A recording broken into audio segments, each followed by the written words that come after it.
Welcome back to Low Stress Math with Mrs. Bono. We are on Chapter 3, Writing Linear Equations and Functions, Lesson 8, Linear or Nonlinear? Let's find out. All right, warm up. Find the slope of the line given the points -2, 3, and 4, 5. Stop and do it. Oh, wait, you want the formula? Okay, I know. You might have to look back a couple of pages to find it, though. So, it's not that bad. Just look back, see where the formula is. Here it is. Use the slope formula. Oops, sorry, I can't see what I'm looking at. Use the slope formula to find the slope, and then it gives you the formula right there. And then, you have to do x1, y1, x2, y2, and fill it in. So if you're not sure what to do, look on page 62. I'll be right back. I hope you tried it yourself. You don't learn math unless you do math. Let's label things. Here we go. x1, y1, x2, y2. And when you use a formula, you have to write it. M equals y2 minus y1 over x2 minus x1. So 5 minus 3 over 4 minus -2. Be careful. 4 minus -2. That's a keep, change. So 5 minus 3 over 4 plus, look at me, I wrote a 1. I'm going to sort of morph that into a 2, 4 plus 2. Well, 5 minus 3 is 2, 4 plus 2 is 6, and you get 1/3 for the slope. Not too bad. It comes back if you look in your notes, you'll see it. All right. Which graph is linear and which graph is nonlinear? What did you look for? Well, look at them and think a little bit. Remember what linear means? L-I-N-E-A-R, linear. It means it has a line in it, and A is linear. Linear means it looks like a line.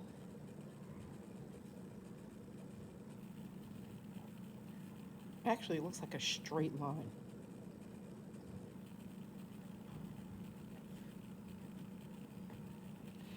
But nonlinear, which of course is what B is, has this little curve at the end. Actually, do you know what this looks like? Remember we were going over it a couple of days ago? Yeah, it's a parabola. Well, it's half a parabola. It's the right side of a parabola. So nonlinear does not look like a line.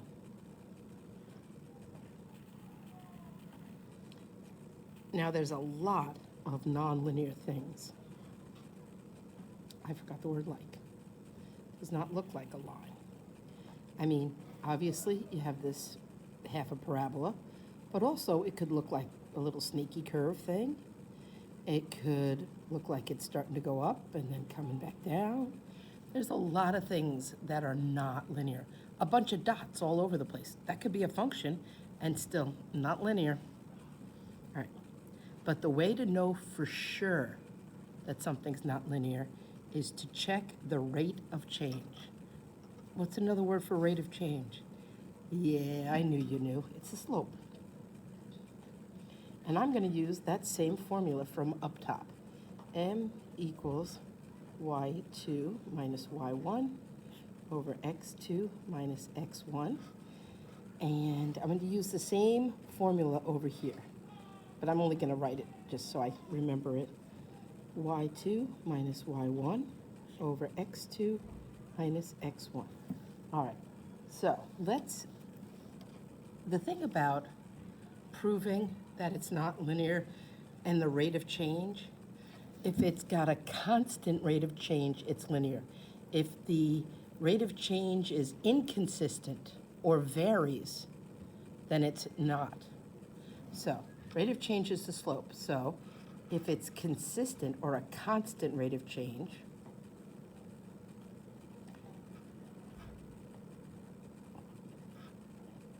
now how can I prove that? How can I prove that it's a constant rate of change?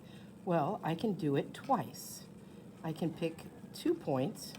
I'm going to use 0, 3, and 1, 0 for my first pair of points, which you should be able to see. And I'm going to use 1, 0 and 2, negative 3 for my second set of points. And if I get the same slope between both sets of points, then it's consistent and linear. So let's just fill it in. Label it first, Bono. X1, Y1, X2, Y2. So 0 minus 3 over 1 minus 0, which is negative 3 over 1, which is just negative 3. Okay, so that's what I'm looking for. I want it to be negative 3 here also. So negative 3 minus 0, off to a good start. 2 minus 1. Negative 3 minus 0 is negative 3. 2 minus 1 is 1. That 2 is negative 3. So that is a constant rate of change. It has the same slope because negative 3 is equal to negative 3. Constant.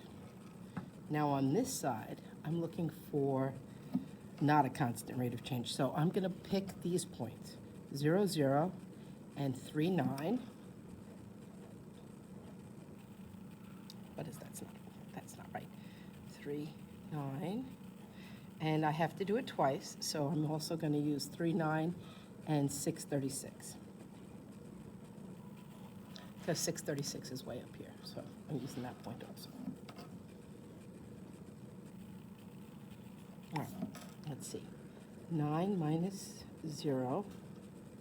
Label things, Bono, you have to label things. And x2, y2. y2 minus y1 over x2 minus x1. 9 over 3 is 3. All right, now this one, x1, y1, x2, y2. 36 minus 9 over 6 minus 3. 36 minus 9 is 27 over 3 is 9. Uh-oh. 3 is not equal to 9. It is inconsistent. It varies. So I'm going to write both those words. Inconsistent, which I probably spelled wrong, means it varies, or it's different. If it's inconsistent or varies, or if it's different, it is not linear, which we already knew from the picture. Okay, so let's take a look at this side. The rate of change will determine if a function is linear or nonlinear. Well, the constant rate of change. Look at the rate of change.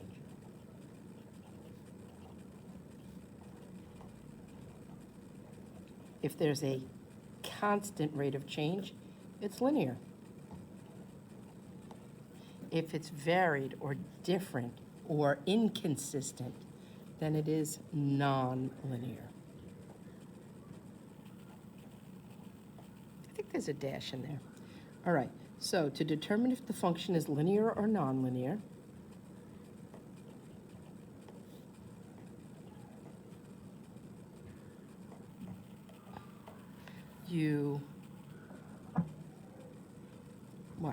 what are we going to do there? Oh, silly Bono. I'm going to look at my notes because I can't remember what I wrote. You have to find the rate of change for at least 2 different pairs of points. You have to find the rate of change at least twice. At least twice. Meaning 2 different pairs of points. So let's take a look at down here what I'm talking about. So to get from 1 to 3, I need to add 2. Oh wait, I'm looking for the change in x and the change in y, or the delta x and the delta y. Delta is difference, so the difference between 1 and 3, 2. Between 3 and 5, 2. Between 5 and 7, 2. So the difference between the numbers is the delta x. And on this side, from 12 to 18 is 6. 6, 6, 6. So slope m is the change in y over the change in x. So 6 over 2, and 6 over 2, and 6 over 2, and 6 over 2. Those are all equal. That is a constant rate of change. I mean, I could change them all to 3 because 3 is equal to 3 is equal to 3 is equal to 3. Constant rate of change. Now, is that linear or nonlinear? It's linear. Why? Because there is a constant rate of change.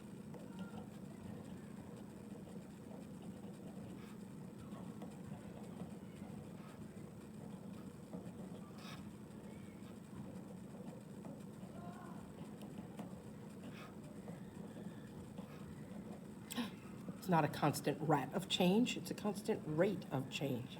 Ugh, oh no. Mustn't have rats in math. All right, well, that's about it. You have homework on page 88. Good luck, and I will talk to you tomorrow.